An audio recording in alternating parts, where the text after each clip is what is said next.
विज्ञान के सूक्ष्म जीवों का मापन इसमें किया जाता है ना, ये चीज ध्यान रखना। और अगर मैं आपसे कहूं तो ये जो होता है मेरे दोस्त 10⁻⁻6 माइक्रोन जो होता है, ये मेरे दोस्त कोण एवं विस्तार को भी बताता है। तो यह विस्तार को भी बताने का काम करता है कि कितना विस्तार है, विस्तार को बताता है। बायोलॉजी की जो कोशिकाएं होती हैं वह बहुत छोटी होती है। तो कल को अगर आपसे पूछे कि कोशिका का आकार किसमें व्यक्त किया जाता है, तो जो कोशिका का आकार होता है, आकार है ना, कोशिका के आकार का जो मापन किया जाता है, बायोलॉजी में सेल होती है, आपने सुना होगा, जीवन की सबसे छोटी इकाई होती है ना, ये चीज ध्यान रखिएगा। तो आकार होता है उसमें मेरे दोस्त ध्यान रखना, एएलपी का क्लास नहीं चलेगी, चल रही है बेटा एएलपी की, ठीक है। चलिए अब आपको जवाब मिल गया है, अब एएलपी की क्लास जाकर अटेंड करिए, वो पड़ी हुई है रिकॉर्डेड, ओके।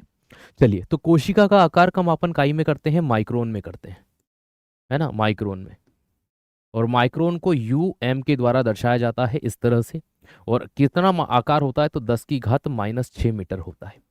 प्यारे दोस्त, ये चीज आपको समझ में आ गई होगी, इसे ही माइक्रोमीटर भी कहा जाता है। माइक्रो का मतलब सूक्ष्म जीवों से होता है ना, ये चीज ध्यान रखना। पीडीएफ नहीं दिख रही है, कोई बात नहीं बेटा, चश्मा लगा लूं, यहाँ पे सब चीजें सही है। अगली चीज, एंगस्ट्रॉम। जो एंगस्ट्रॉम होता है